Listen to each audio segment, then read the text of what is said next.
فرح قد جاب خواطرنا، حلم يطويه تخرجنا، أيام الجد قضيناها وهنا الإنجاز يسامرنا. فرح قد جاب خواطرنا، حلم يطويه تخرجنا، أيام الجد قضيناها وهنا الإنجاز يسامرنا. وعبير الأفراح ترات ومنانا اليوم يعانقنا، طياب مدارسنا بذلت للعلم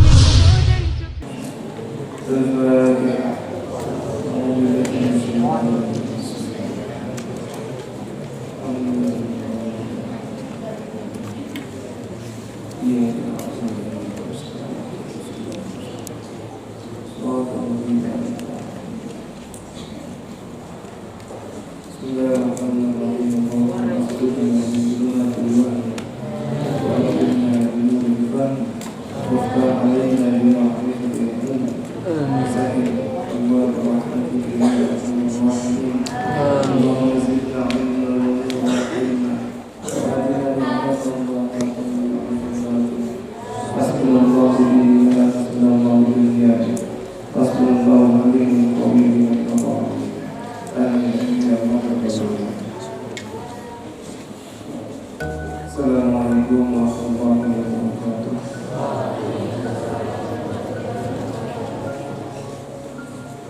Alhamdulillahilladzi bi ni'matihi tatimmu shalihat wa bi fadlihi tatanazzalu khairat wal barakat wa bi tawfiqihi tatahaqqaqul maqasid wal ghaayat. Allahumma shalli wa sallim ala sayyidina wa nabiyyina Muhammad wa ala alihi wa sahbihi ajma'in.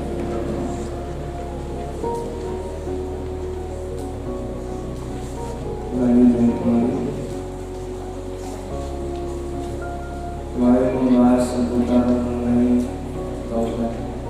Bagaimana caranya kita bertaubat kepada Allah Subhanahu wa taala, karena taubat adalah gerbang ataupun pintu pertama di mana kita ingin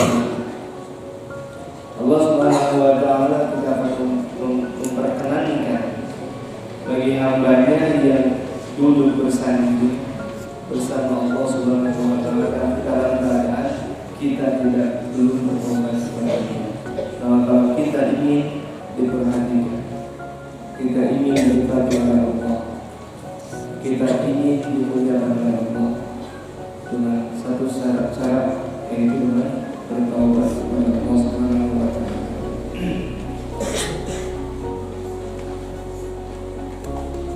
Bismillahirrahmanirrahim. Qala al-musannif rahimahullahu ta'ala wa nafa'ana bihi wa bi ulumihi wa bi ulumihi masyayikhina fi darain amin. Wa'lam dan ketahuilah, atau wa'lam di sini adalah sebuah tanbih ataupun pengingat. Maknanya ketahui dan pahami dari apa yang telah kemarin kita bahas. Sekarang beliau memerintahkan kita untuk memahami apa yang perlu dipahami. Yang perlu dipahami setelah yang kemarin kita bahas, ada sebuah ibarat ataupun contoh yang mana musannif rahimahullah ta'ala berikan kepada kita. Untuk apa? Biqarribul fahm, untuk mendekatkan pemahaman kita. Karena biasanya ketika kita belajar hanya sekedar teori tanpa ada contoh, itu sulit untuk disahkan. Maka untuk mendekatkan pemahaman, berikan banyak contoh dan juga perumpamaan. Di sini beliau mengumpamakan, wa'lam, ketahui dan pahamilah, annahu, sesungguhnya idza kana laka, apabila engkau memiliki wakilun, seorang wakil. Ini contoh perumpamaan kita. Kalau seandainya engkau punya wakil, apa makna asisten? Kalau kalian punya asisten atau pengganti ataupun wakil, yang mana wakil ini fungsinya untuk mengurusi pekerjaan-pekerjaan kalian. yang bisa menggantikan seluruh apa yang kalian kerjakan dibebankan kepada wakil muslim. Apa yang harus dikerjakan wakil itu? Yuhasibu nafsah, dia menghitungkan untuk kalian apa saja yang perlu dikerjakan, apa saja yang telah dikerjakan, apa saja yang sudah dilakukan. Wa yuhaqqiquha, dan terus menghisabnya, menghitungnya, mengoreksinya berulang-ulang. Yuhaqqiq di sini maknanya dia teliti banget. Jadi contoh misalkan sekarang ada dalam di sini ada koperasi ya. Koperasi ini yang megang atau kantin yang megang siapa? Abijul misalnya. Abijul yang megang kok kantin. Abijul punya wakilnya untuk menjaga kantin tersebut. Ada wakilnya. Ketika kantin itu yang sebetulnya dipegang oleh Abijul, kemudian ada wakilnya. Contoh siapa wakilnya? Dan ya. Dan itu siapa lagi? Panggung misalnya ya. Ini wakil-wakil ini apa fungsinya? Yaitu menggantikan seluruh tugas-tugas Abijul. Di sana mereka misalkan tendeng ini nyatet siapa aja yang beli, berapa pengeluarannya, berapa pemasukan kepada kantin tersebut, apa saja yang harus dibelanjakan. Itu terus catatannya pembukuan rapi.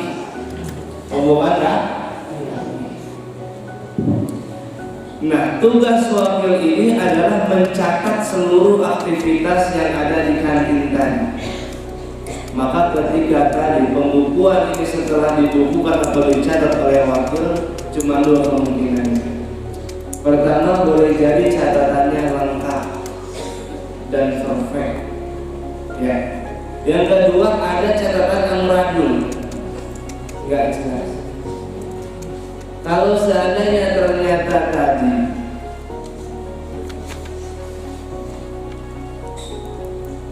catatannya bagus yang dicatat oleh wakilnya, lantas apa fungsinya? Faedahnya untuk kita apa? Lantas kemudian kalau wakil tersebut ternyata catatannya anuradul, banyak dilengkap-lengkap, ada yang nggak tertulis, ada yang ketinggalan segala macam. Terus apa dampak buat Abijul? Maka di sini diibaratkan wa alam annahu idza kana laka wakilun, dan ketahui, pahami dengan benar kalau seandainya nih kalian punya wakil, kamu punya wakil, kamu punya asisten. Yuhasibu nafsahu, yang mana dia mencatatkan atau memperkirakan atau memperhitungkan seluruh apa yang kalian kerjakan. Dari pagi mencatat, tadi si fulan begini, tadi begini, tadi begitu. Wa yuhaqqiquha, dan benar-benar teliti nyatetnya, nggak ada yang ketinggalan. Maka fa'antara tuhasibuhu di muhasabati nafsihi, maka kalau kalian dari punya wakil dengan catatan yang tadi bagus, nggak ada cacat, nggak, bagus lah, semuanya dicatat bagus, pemasukan, pengeluaran, apapun itu, maka perlu nggak kita koreksi lagi? Nggak, karena udah bagus banget catatannya, semua tertulis, pengeluaran sekian, kerugian sekian, keuntungan sekian, seluruh jumlahnya sekian. Nah itu bagus. Kalau wakil catatannya bagus kayak gini, biasanya bosnya itu jarang koreksi lagi. Udah, ya. Sudah ketahuan. Oh iya. Enggak dikoreksi lah, jadi koreksi lagi. Wa in kana wakilan ghairu muhaqqiqin li nafsihi, kalau seandainya tadi wakilnya tadi ghairu muhaqqiqin, dia enggak teliti koreksinya, nyatetnya itu enggak teliti, fa anta tuhasibu wa tuhaqqiqu, wa tubalighu fi muhasabatihi, maka kamu itu pasti nanti akan mengoreksi ulang, ya kan, menelitinya kembali dalam apa yang telah tadi disiwakin, catat, siwakil, koreksi. Karena tadi ternyata ini sekali mungkin ada yang ketinggalan, ada yang nggak tercatat, ada yang begini, ada yang begitu. Ini tanyanya perlu dikoreksi ulang nih dari awal. Mesti kalian kalau punya waktu seperti ini. Nah, sekarang apa hubungannya dengan fenomena yang sekarang kita bahas? Manusia itu tadi yang sebelumnya kemarin kita bahas tentang taubat. Kita sebagai manusia harus paham dan juga mengerti bahwa tadi apa yang kita kerjakan tidak semuanya mulus. Maka hidup di dunia ini itu adalah sebuah ladang amal, baik amal bagus ataupun amal kurang bagus. Kapan dipertanggungjawabkannya? Nanti fi yaumil qiyamah. Ada hisabnya tuh. Nah, ada hisabnya nggak? Ada hisab. Dihitung-hitung nanti. Tapi lihat, kalau seandainya kita sekarang sudah mulai menghitung diri kita sendiri dan catatan kita tentang apa yang kita kerjakan rapi pembukuannya. Tadi pagi saya makan, ternyata hasil dari gosok uang orang. Tapi alhamdulillah 1 jam kemudian saya sudah bilang jujur sama orang. Tadi 6:30 juga alhamdulillah saya sudah sedekah sama orang. Itu pencatatan terus tiap hari, tiap waktu.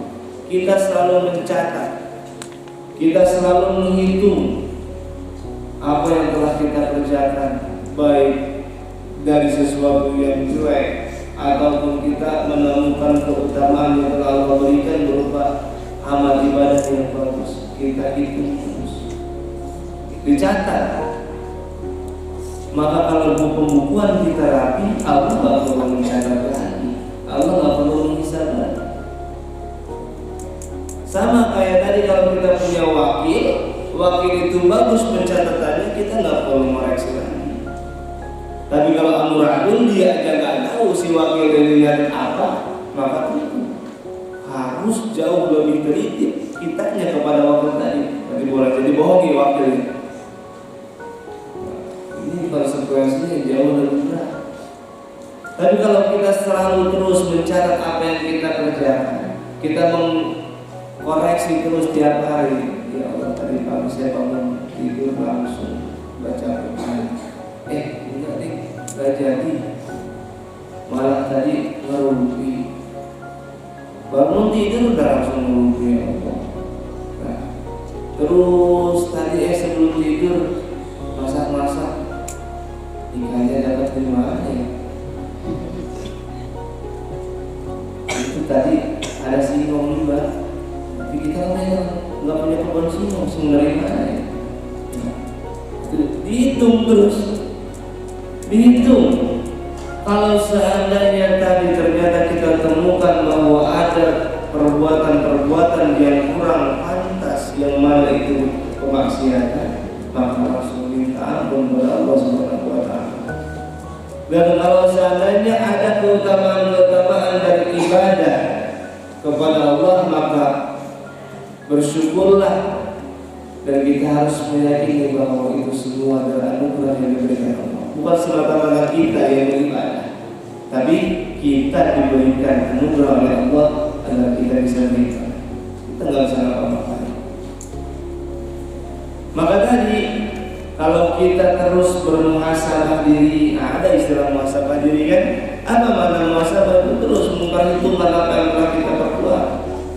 Maka kalau kita tahu dengan apa yang telah kita perbuat semuanya, maka ketika astagfirullahaladzim itu masuk dalam sanubari kita dan kita paham betul, ya Allah ampuni kami, ampuni hamba ya Allah atas tadi perbuatan-perbuatan saya. kita cuma astagfirullah, apa yang diistighfarkan? Tanpa hudurul qalbi, dan hadir hati dengan Allah Subhanahu wa taala. Perlu adanya keseriusan.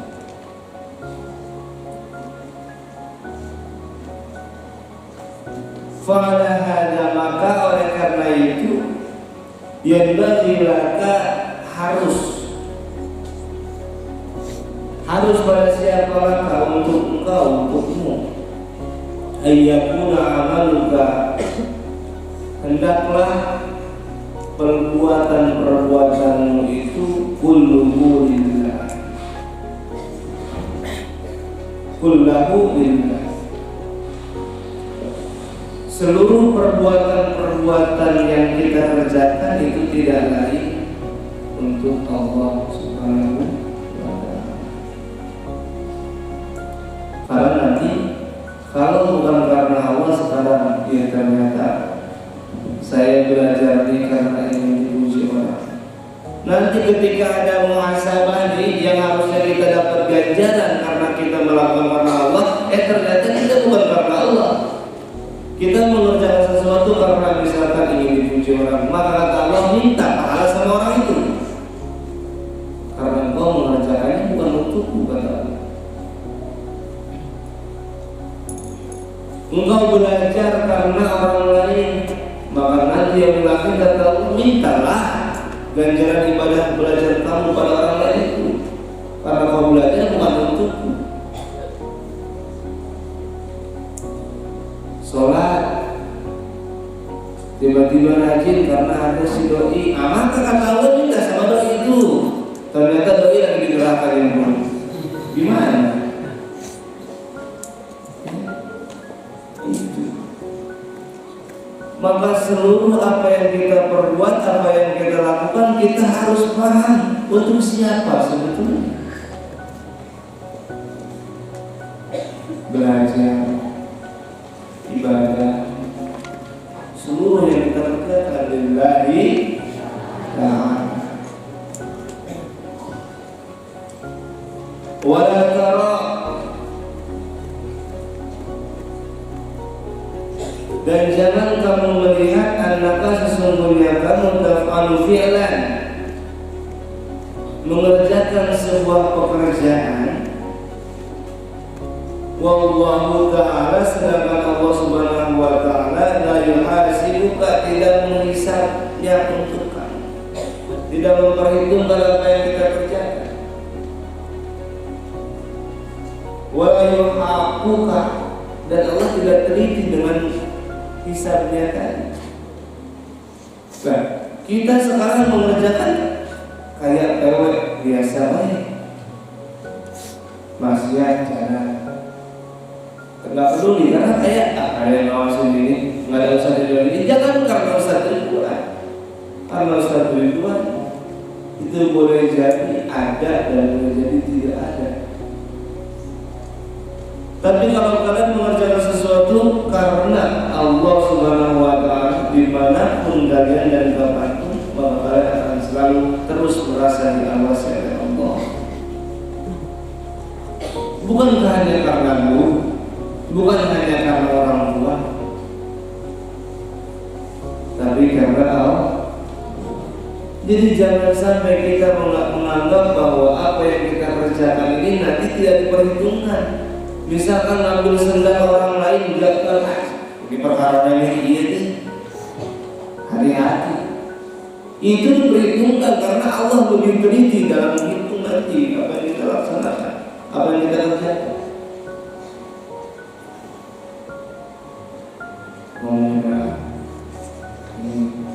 Semua ini Allah bakal memperhitungkan seluruh apa yang kita kerjakan.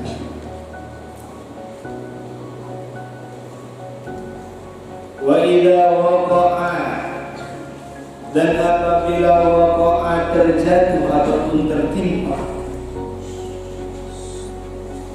minal abdi, dari seorang hamba, dan dambun dosa, Wa idza waqala apabila menimpa minal abdi dari seorang hamba dzanbun, dosa. Waqa'a menimpa ma'ahu berserta dzanbun tadi zulmah, titik hitam, roda hitam, berbarengan dengan dosa tadi itu sama dengan noda hitam. Ya. Sekarang kalau seorang hamba melakukan dosa, bermaksiat kepada Allah Subhanahu wa taala, berbuat dosa kepada Allah Subhanahu wa taala, itu seperti berbarengan pada saat itu adanya noda hitam. Noda hitam bermak.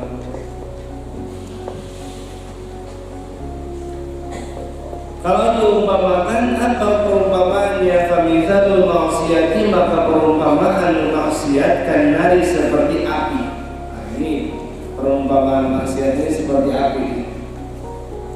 Kalau kita bermaksiat seperti kita sedang bermain api. Wadulmatu dukhanuha, dan noda hitam tadi adalah asapnya.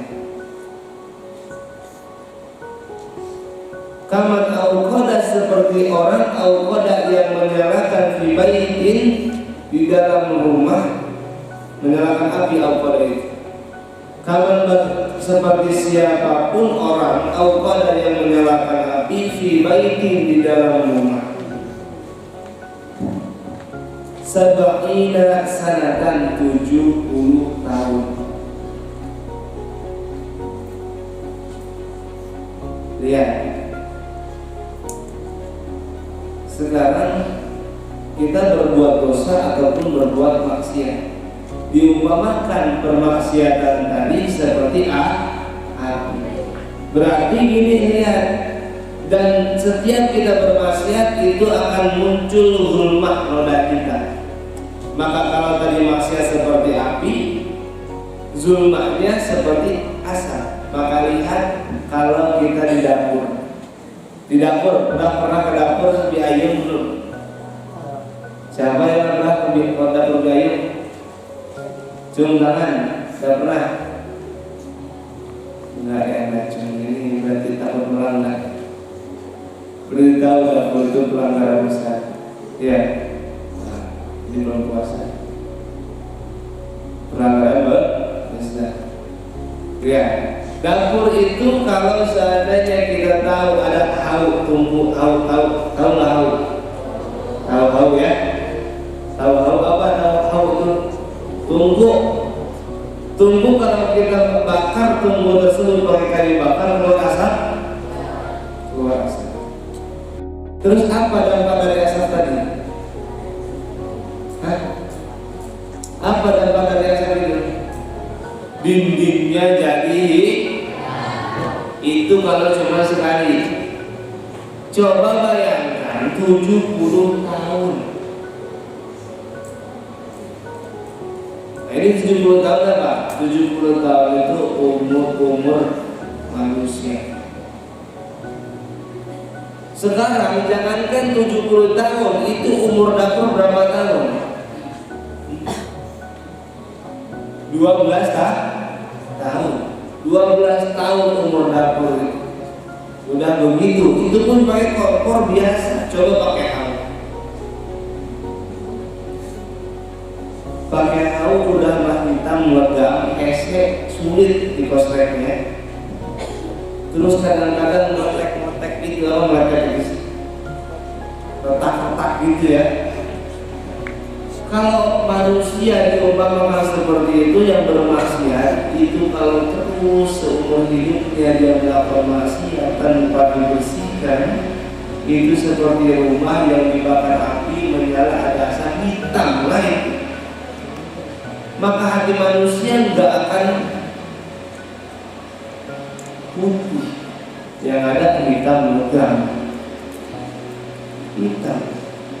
Maka kenapa dari pertanyaan kemarin manusia kadang-kadang kenapa dia nggak bisa sedih, nggak bisa nangis, nggak bisa, boleh jadi udah bal hiya kal hijarati aw ashaddu qaswa. Boleh jadi hatinya udah keras dia, aw ashaddu qaswa, ataupun jauh lebih keras daripada batu. Ada orang seperti itu.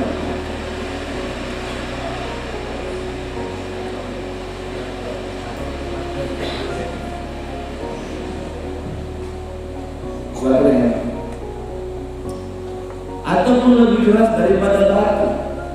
Nah, maka tadi perumpamaan orang yang bermaksiat terus dia nggak sadar dengan kemaksiatan itu, seakan-akan dia pun nggak sadar bahwa hati itu makin lama makin hitam,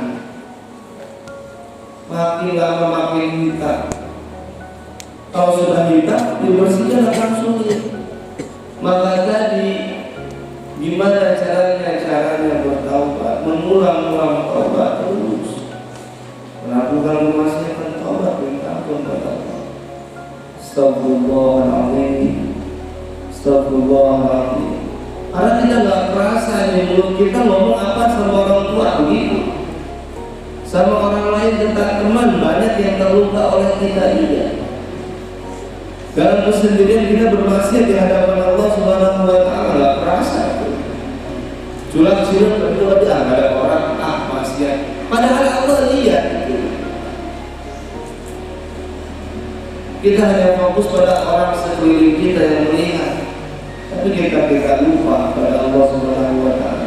Kalau kita ingat pada Allah, maka apapun yang kita laksanakan, apapun yang kita kerjakan itu akan selalu berhati-hati, karena kita selalu dipantau oleh Allah Subhanahu wa Ta'ala.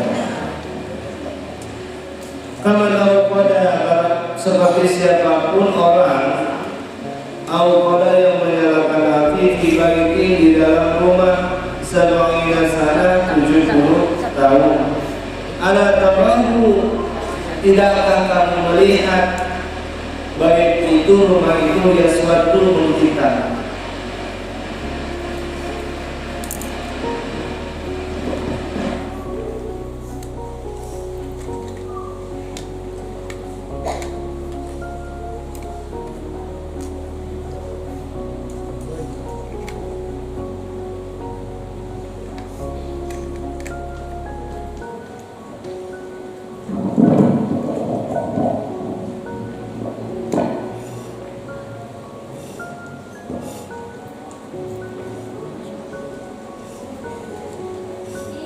Ala tarahu yaswaddu, tidakkah kamu melihat rumah itu yaswaddu menghitam? Ini sama perumpamannya dengan hati kita, terus menerus bermaksiat, akhirnya kayak sama seperti kita menyalakan api, lama-lama menghitam hati.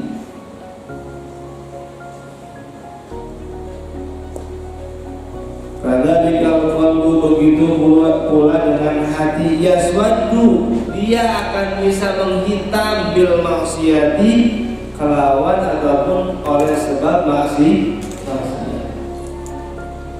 Ini kalau kita bermaksiat ini kayak orang sedang ngecat ini kan, ngecat hati makin hitam, maksiat terus.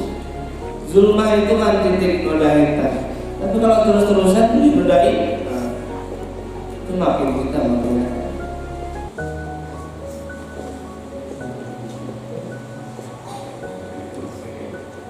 Fala yathar, maka tidak bisa dibersihkan hati itu yang tadi hitam illa bitaubati, kecuali dengan taubat, minta ampun kepada Allah Subhanahu wa Ta'ala.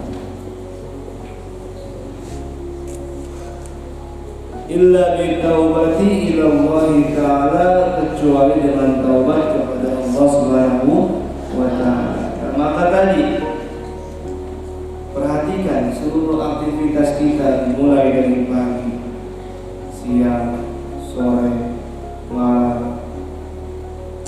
Sebelum tidur malamnya kita lihat, dari pagi sampai dari sebelum tidur saya ngapain aja. Kalau menemukan banyak amaliyah ibadah, syukurlah pada Allah Subhanahu wa Ta'ala. Ternyata kalau banyak dari ucapan kita ngomong yang nggak benar, Perbuatan kita banyak dosanya. Fatubu ilallahi maka taubat kepada Allah, minta ampun kepada Allah. Terus setiap hari kayak gitu. Kapan aja kita melakukan seperti itu? Setiap hari, setiap waktu, terus kita itu. Kalau kita rutin seperti itu, seperti tadi wakil, kita itu wakil siapa? Wakil Allah. Yang mana tadi kita catat pembukuan rapi. Nah, nanti kalau kita udah rapi pembukuannya, yang untung yang rugi biasanya nggak usah dikoreksi lagi. Ternyata kalau kita menemukan catatan kita, ini rugi nih dari amalan-amalan kita, itu aja. Karena berbisnis itu nggak mesti semuanya untung kan. Pembukuan bisnis emang selalu untung ya. Tapi yang penting catatan rapi. Kalau udah nggak rugi, nggak amburadul catatan, wah gimana? Benar ya. Tahu kita rugi tapi catatan rapi, wah tahu. Kita bisa menilai di sini ternyata tentang kesalahannya sama. Amal yang kita catat semua. Perhatikan. Seharian ini lebih banyak mana ibadah atau bermaksiat kepada Allah. Jadi kalau kita terus seperti itu, nanti kita nggak akan pernah merasa kita jauh lebih mulia dibanding orang lain. Kita nggak akan pernah merasa kita lebih baik dibanding orang lain. Karena boro-boro mikirin orang lain, mikirin dosa-dosa kita pun kita udah kelabakan. Kebanyakan kita ngomongin orang lain, kebanyakan kita mengunjung orang lain, kebanyakan kita memperdulikan orang lain karena kita sendiri kita nggak memperdulikan diri kita sendiri. Itu meledek orang lain, itulah.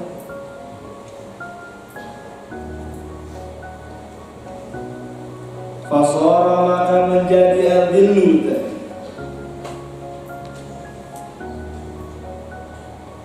penghinaan, wadzulmah, noda hitam, wal hijab dan hijab, muqarinatan bil maksiyati, itu bersandingan berbarengan dengan kemaksiatan. Nah, ini orang yang bermaksiat itu enggak akan lepas dari 3 unsur perkara ini. Dia orang yang berbuat dosa, bermaksiat itu nggak akan lepas dari 3 unsur perkara. Yang pertama, dihinakan Allah Subhanahu wa Ta'ala. Ini orang yang bermaksiat dihinakan, direndahkan oleh Allah Subhanahu wa Ta'ala. Yang kedua, dihitamkan hatinya oleh Allah. Wal hijab, dihijab juga. Terhijab, terhinakan. Maka apa bukti kita dihinakan oleh Allah Subhanahu wa Ta'ala? Bukti kita dihinakan oleh Allah Subhanahu wa Ta'ala, kita terus melakukan maksiat berulang-ulang dengan tanpa kita menyadari itu dosa. Akhirnya terus kayak gitu. Akhirnya bukti orang dihinakan oleh Allah. Sedih enggak kita melakukan dosa tadi? Kita sedih. Kita nggak merasa itu dosa. Nah, ini orang sudah dihinakan oleh Allah Subhanahu wa Ta'ala karena dia tidak diberikan anugerah berupa taubat kepada Allah Subhanahu wa Ta'ala. Hatinya menghitam legam.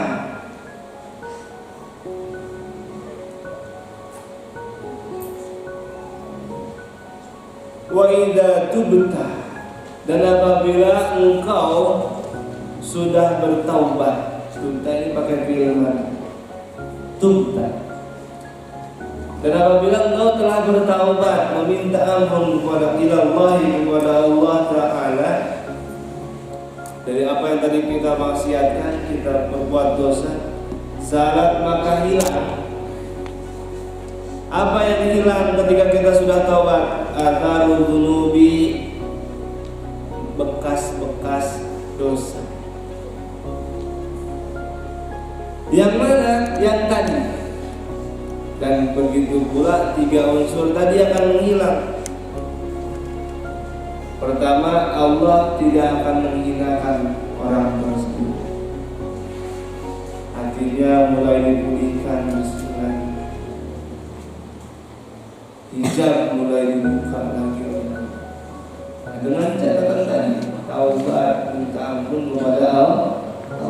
Karena kita mah kebanyakan nggak menyadari bahwa apa yang kita lakukan sebetulnya dosa dan maksiat. Karena sudah berulang, ya biasa aja.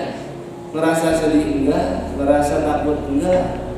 Karena sudah berulang, biasanya maka sesuatu yang tadinya tidak biasa kemudian dibiasakan dan terbiasa, maka akan menjadi kebiasaan dan budaya sehingga budaya itu dibenarkan dan yang tadinya salah benar. Kita anggap benar padahal salah. Contoh misalkan, ada saudara orang biasa enggak? Tadinya nggak biasa, di rumah saya nggak biasa pakai sendal orang, takut disangka mencuri. Hari ini kayaknya nggak apa-apa sekali lah. Sekali, besoknya kembali nggak apa-apa 2 kali. Terus akhirnya sampai terbiasa pakai sendal orang. Sudah terbiasa menjadi kebiasaan. Sudah menjadi kebiasaan, akhirnya jadi sebuah budaya yang mana yang biasa seperti itu dianggap benar. Padahal itu tiap hari bermaksiat kepada Allah Subhanahu wa taala.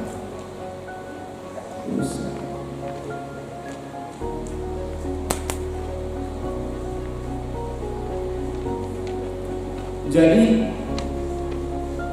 kalau terus berulang, terus kita lakukan sampai kita tidak merasa bahwa itu perkara maksiat, itu berarti kita sudah dihindarkan oleh Allah Subhanahu wa taala, dijauhkan oleh Allah Subhanahu wa taala.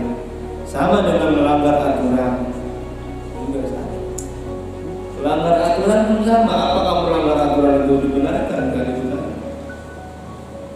Sama dengan pembangkangan.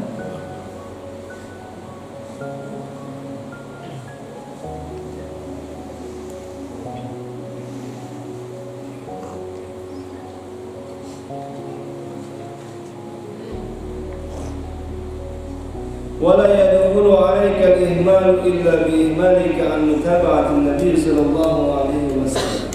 Dan kalau kita sudah taubat kepada Allah Subhanahu wa taala, kita akan dibersihkan dari seluruh athar dzunub, bekas-bekas dosa tadi itu, bekas noda hitam tadi, bekas apapun tadi, dihilangkan oleh Allah Subhanahu wa taala. Dan apa? Nanti kita tidak akan disibukkan dengan perkara-perkara yang lain kecuali perkara-perkara yang mana kita akan selalu terus mengikuti Rasulullah SAW. Maka buktikan yang selalu bikin update status cinta Rasul, cinta Allah, I love you Allah segala macam itu di Facebook, bukan pakai tulisan doang, tapi apa? Pakai tindakan. Cinta itu perlu pengorbanan, pembuktian. Ustaz pernah ceritakan dulu ya, kisah siapa yang membuktikan cintanya itu siapa? Samnun Al-Qadda. Ya, pernah ceritakan kan? Sekali lagi diceritakan. Samnun Al-Qadda.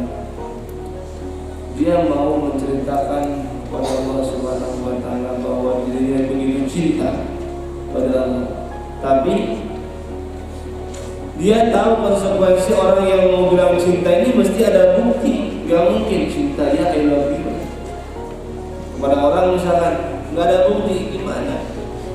Nah, maka dia tahu, kata dia tahu bahwa setiap kata cinta itu butuh bukti dan pengorbanan. Maka bilang kepada Allah, ya Allah, aku cinta padamu.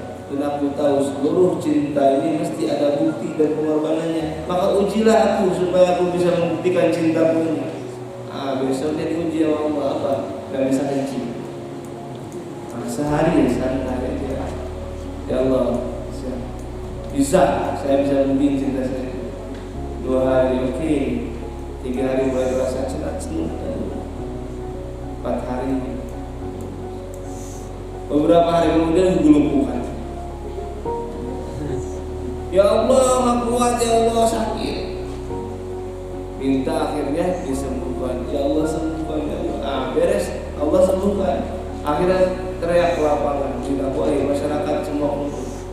Mulai hari ini bilang aku al-kadzdzab, tukang bohong. Kenapa? Karena aku berbohong. Aku bilang pada Allah cinta pada Allah, tapi aku nggak bisa buktikan cintaku ini. Aku itu tukang bohong. Maka tadi siapa? Maka para ulama sufi ini tentang cinta ini mereka lebih cenderung bisa menggambarkan kepada siapa? Laila Majnun. Wah, ini luar biasa kisahnya, kisah cintanya. Karena cinta ini nggak bisa diibaratkan ataupun digambarkan. Maka tadi kisah Laila dan Majnun Qais ini adalah kisah yang mana ternyata cinta kepada Allah itu jauh daripada itu.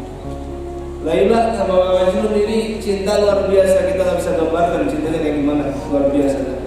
Apalagi kita cinta pada Allah, ya pokoknya di atas itu. Ya. Sekarang wujubu ittiba' Nabi sallallahu alaihi wasallam, wajibnya kita mengikuti jejak Rasulullah sallallahu alaihi wasallam.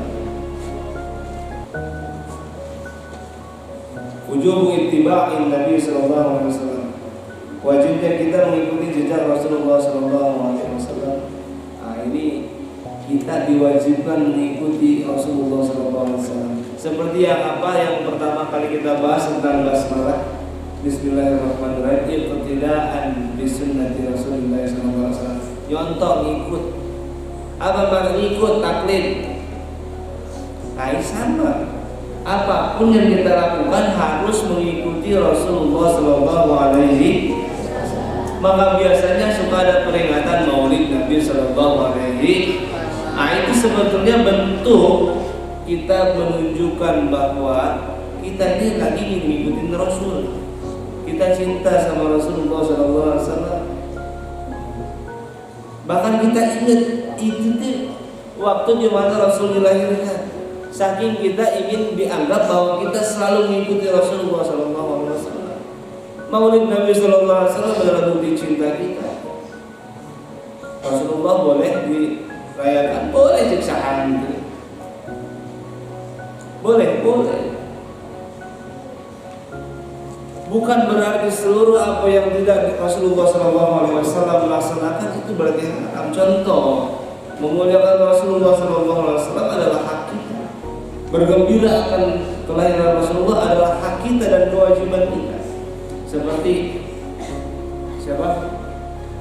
Kisahnya Hasan bin Thabit. Sayyidina Hasan ini ketika itu berkumpul dengan para sahabat sebelum Rasulullah datang. Ketika itu Rasulullah datang semua diri, semua berdiri. Rasulullah datang semua berdiri. Akhirnya kata Rasulullah baru nyampe belum duduk. Kalian duduk dah semua. Jangan kalian agung-agungkan seperti kalian mengagungkan raja-raja. Akhirnya duduk semua sahabat. Sahabat semua duduk. Karena diperintahkan Rasul, siapa yang gak nurut sama Rasul pasti duduk. Kata Rasul duduk semua. Akhirnya kecuali satu orang, siapa? Sayyidina Hasan gak tinggal mau duduk. Dia mah. Pas itu para sahabat kaget. Hasan, kamu gak mau dengar Nabi lagi? Kata Nabi duduk aja, duduk. Diam. Akhir kata Rasulullah SAW, ya Hasan, kenapa kamu gak mau duduk? Akhirnya Sayyidina Hasan bilang, qiyami lil azizi alayya fardun. Aku berdiri kepada orang yang aku cintai adalah sebuah kewajiban bagiku. Wa tarkul fardi ma'alaihi mustaqim, dan aku meninggalkan sebuah kewajiban adalah perkara yang salah. Ajabtu lahu liman aqlun salimun, aku heran kepada orang yang punya akal sehat. Ya rohadal jamala la yaqumu, melihat Rasulullah yang begitu indah gini gak mau diri semua Rasul. Semua para sahabat diri semua, Rasulullah semua. Apa setelah itu Rasulullah melarang? Semua para sahabat berdiri. ini tunjuknya? Ini menunjukkan bahwa Rasulullah sedang menunjukkan rasa tawadhu beliau. Beliau sedang merendahkan dirinya, bertawadhu. Itu hak siapa? Hak Rasulullah. Mau tawadhu itu hak Rasulullah.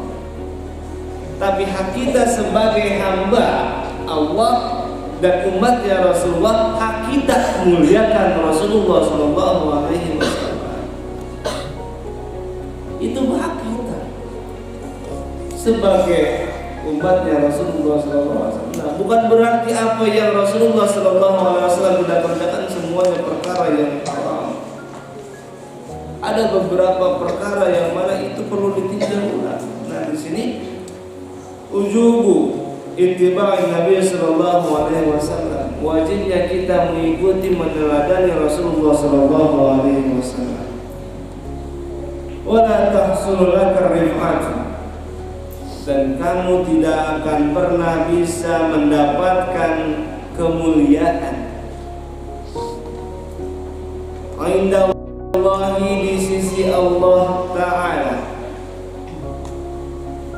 illa kecuali bimutaba'atin Nabi sallallahu alaihi wasallam, kecuali dengan mengikuti Rasulullah sallallahu alaihi wasallam. Kita berandai-andai ingin punya derajat tinggi di mata Allah, nggak akan bisa. Kita ingin dianggap sebagai hamba yang mulia oleh Allah Subhanahu wa taala, nggak akan bisa kecuali kuncinya kita mengikuti Rasulullah Sallallahu Alaihi Wasallam. Maka ikuti Rasulullah Sallallahu Alaihi Wasallam. Nah, mengikuti Rasulullah Sallallahu Alaihi Wasallam ini ada dua cara. Wal mutaba'atu lahu, dan mengikuti lahu kepada alaihi salatu wassalam, kepada Rasulullah Sallallahu Alaihi Wasallam, ala qismaini, itu ada dua bagian.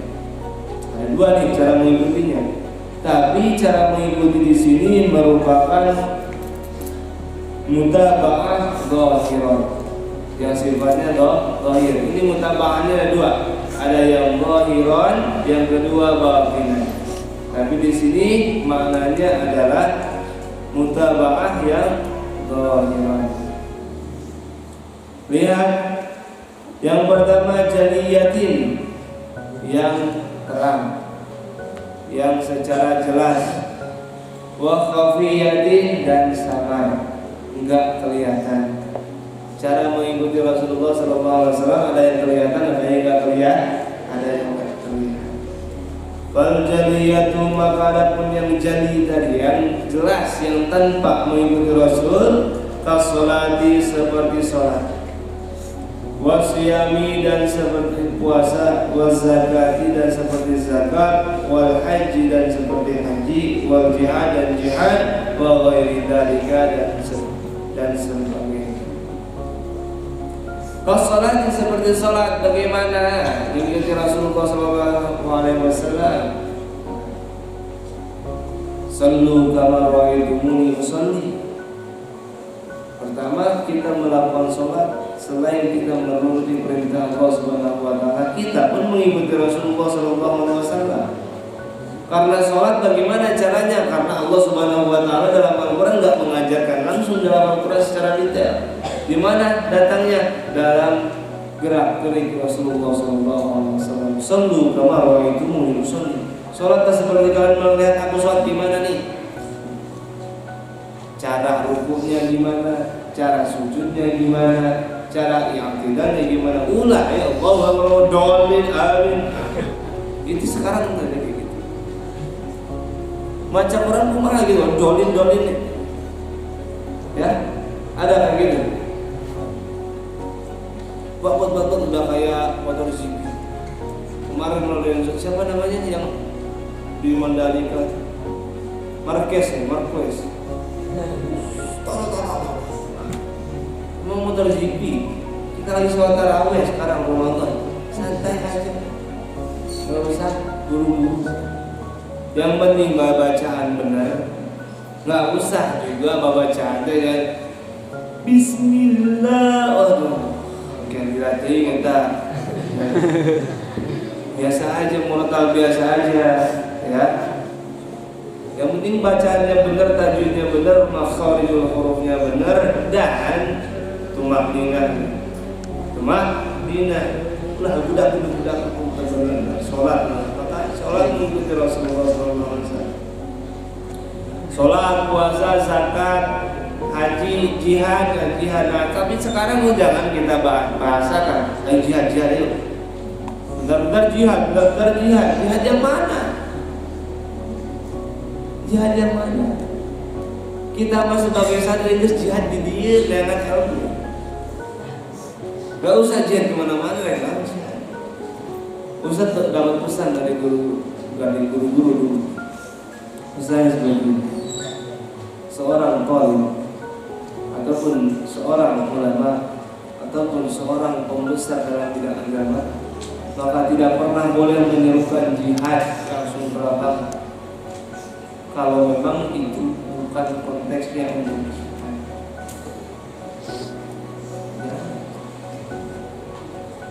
Nggak boleh. Ayo udah ada yang masalah kita. Udah, kalau saya ikut-ikutan kayak gitu. Kalau saya ikut-ikut, kadang kamu gitu kan. Nu ayah macet, perekonomian jadi anjlok. Ya usah ikut-ikut. Doakan ya Allah, sing bener di negara meski. Kita belajar terus, akhir nanti kita. Kalau kita udah belajar, kita udah cerdas, sudah banyak wawasan segala macam bisa masuk di kita politik, udah dari mulai. Tugas kita apa? Mengikuti pemerintah. Tugas kita mengikuti para ulama. Ya itu tugas orang muslim.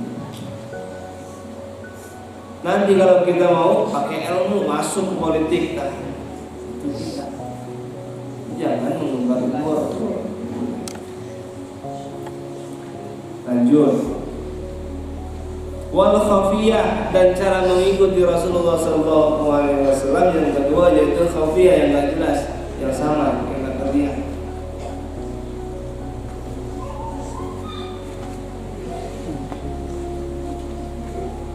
Anta'bud al-jama'a fi salatika. Apa maknanya? Maknanya harus khusyuk di dalam sholat. Hudurul qalbi, hadirnya hati di dalam sholat. Nah ini ikutin Rasul ini, sholatnya harus khusyuk. Jangan Allahu Akbar diganti buku puasa apa ya? Tadi kalian udah telur, enggak deh, mau kasih. Nah ini enggak khusyuk dia, boro-boro hudurul qalbi. Yang ada lauk asin. Jadi gimana? Harus musyahadah, harus menyaksikan bahwa ketika kita sholatnya ada Allah. Kan kita yang penting Allahu Akbar aja, Allahu Akbar. Padahal kita nggak memperhatikan ketika Allahu Akbar takbir. Apa maknanya takbir? Apa maksud kita suruh bertakbir kepada Allah Subhanahu wa taala? Allahu Akbar. Kalau kita berpikir Allahu Akbar, boleh jadi Allah Subhanahu wa taala menyuruh kita untuk membesarkan Allah. Kalau kita nggak bisa membayangkan seberapa besar Allah, bayangkan seberapa kecil kita kalau Allah besar. Seberapa kecil kita. Contoh kalau misalkan tadi kita ini diibaratkan kacang hijau atau apa ya? Tahu sorghum? Biji sorghum tahu? Biji padi tahu biji padi? Tahu biji padi? Kalau nggak tahu luar biasa. Sangu tahu sangu? Bayangkan kita ini sebutir sangu. Seberapa kecil butir sangu ini? Kita berada di Bogor.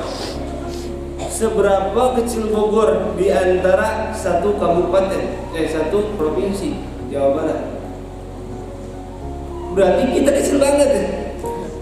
Sangu, sebutir sangu di Kabupaten Bogor, di Provinsi Jawa Barat, di Indonesia. Coba lihat globe, Indonesia gede banget, kecil banget. Korea hantar ya deh, saya sangu ini. Nah ini kalau kita kita nggak bisa melihat seberapa besar Allah, bayangkan kita ini kecil banget, bagaikan butiran-butiran ditiup macan. Jadi kita nggak bisa, kalau kita nggak bisa bayangkan seberapa besar Allah, bayangkan kita ini di hadapan Allah kecil banget. Wattadabbur fi qira'atika, dan bertadabbur di dalam bacaan Quran juga. Kalau baca Quran ini jangan asal, harus ada tadabbur. Tadabbur ini minimal kita tahulah artinya, walaupun itu jauh dari maknanya, maksud minimal tahu. Bismillahirrahmanirrahim. Allah menyebut nama Allah yang Maha Pengasih. Apa makna pengasih? Lagi Maha Penyayang. Tadabburnya Alhamdulillahi Rabbil Alamin. Alhamdulillah. Nanti kita dituntut untuk bersyukur kepada Allah Subhanahu wa taala. Minimal artinya ini yang paling rendah. Ada tadabbur yang paling tinggi nanti ma'aninya seperti apa. Walaupun kita nggak akan pernah tahu persis yang paling benar maknanya seperti apa, kecuali Allah Subhanahu wa taala. Fa idza fa'alta at-ta'ata, apabila kamu mengerjakan taat ke salat seperti salat wal qiraati dan qiraah baca Al-Qur'an, lam tajid, tapi kamu tidak menemukan fihima di antara keduanya tadi jam'an, maknanya musyahadah atau hudurul qalbi, hatinya hadir atau menyaksikan bahwa di situ ada Allah Subhanahu wa taala. Wala tadabburan, dan tidak bisa bertadabbur ketika membaca Al-Qur'an, fa'lam, maka ketahuilah dan pahami baik-baik Anda bika, bahwa sesungguhnya di dalam diri kamu maradun, ada penyakit. Nah, ini kalau orang sholatnya nggak khusyuk, sholatnya nggak benar, pikirannya kemana-mana, berarti boleh jadi hatinya sakit. Hatinya sedang sakit. Wala tadabburan, dan tidak bisa mentadabburkan Al-Qur'an, baca Quran biasa kan, padahal kata Allah Subhanahu wa taala, ya ayyuhalladzina amanu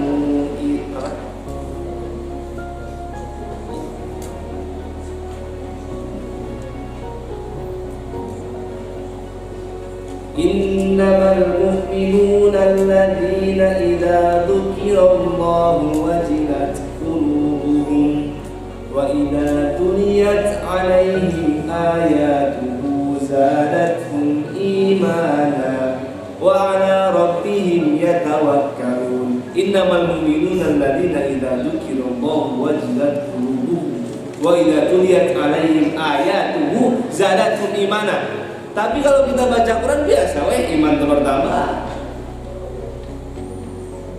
Ini boleh jadi kita punya penyakit, baca Quran biasa, hidayah nggak nambah.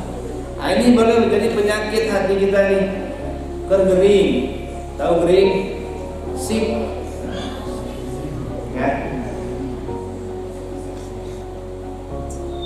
Maradun apa? Penyakit apa? Maradun batinan, penyakit batin. Hatena ingring, hatena sakit, hatinya nih lagi sakit. Sakit dari penyakit apa? Emang kalau kita lagi sholat nggak bisa fokus, nggak khusyuk, kita baca Quran nggak bisa tadabbur, penyakitnya apa? Min kibrin, boleh jadi penyakit sombong. Ini penyakit tolib ilmu biasanya juga banyak. Talib ilmu itu penyakit terbesar itu afatul alim al-khuyala.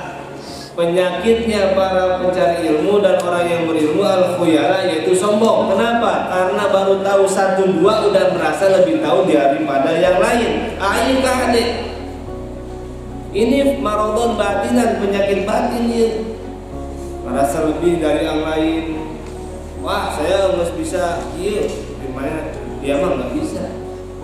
Ini penyakit kiber nih, sombong ka hadir.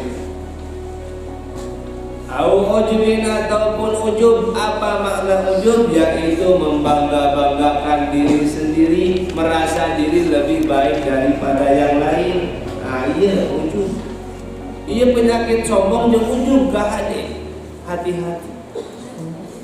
Kalau kita tadi sholat gak bisa fokus, gak bisa khusyuk, baca Quran biasa aja gak berefek, gak bisa mentadaburkan, boleh jadi kita punya penyakit dalam hati. Apa penyakitnya? Sombong. Yang kedua, ujub. Au ghairu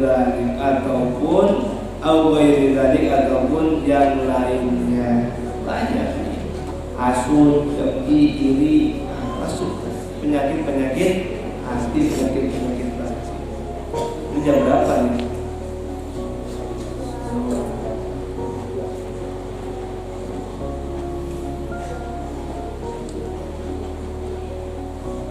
Apa di sini ada dalil dari Allah Subhanahu wa taala dalam ayat Al-Qur'an? Allah Subhanahu wa taala berfirman, "Sa'asrifu an ayati alladziina yastakbiruna fil ardi bighairil haqq."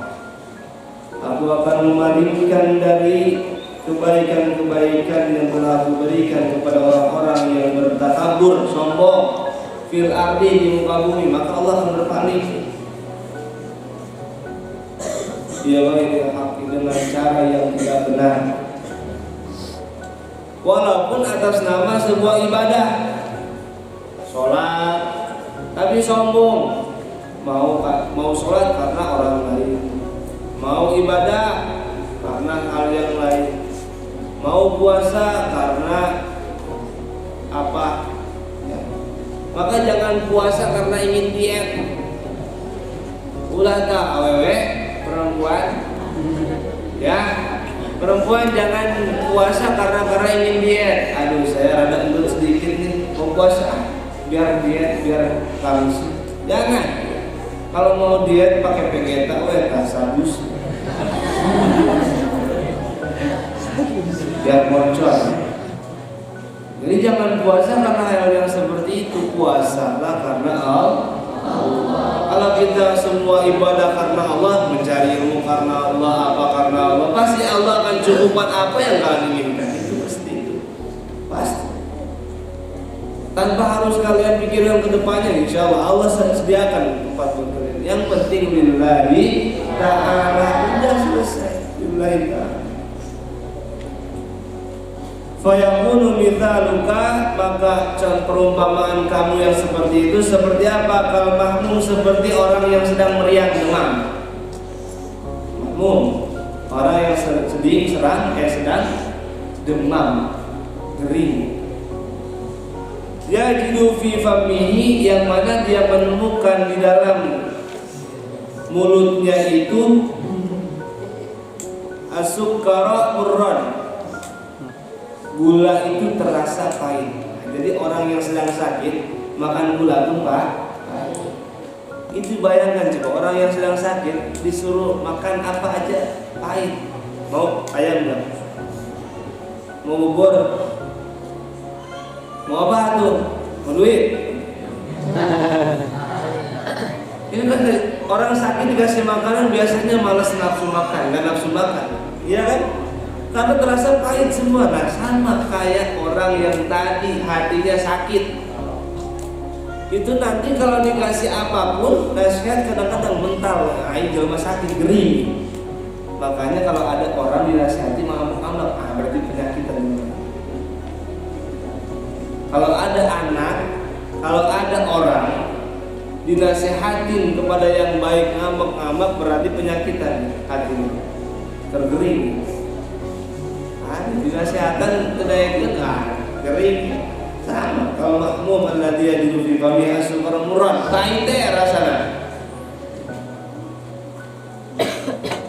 Fal maksiatu, maka kemaksiatan ma'dulli, maka kemaksiatan yang disertai dengan rasa rendah diri, wal iftiqar, dan butuh kepada Allah Subhanahu wa taala, khairun, itu lebih baik, minat ta'ati, daripada sebuah ketaatan ma'al ujbi yang dibarengi dengan ujub ataupun rasa berbangga diri, wal istikbar dan takabur. Jadi kita kalau kita banyak maksiat tapi kita masih merasa ketika dalam keadaan ya Allah ini kok saya banyak maksiat ya Allah.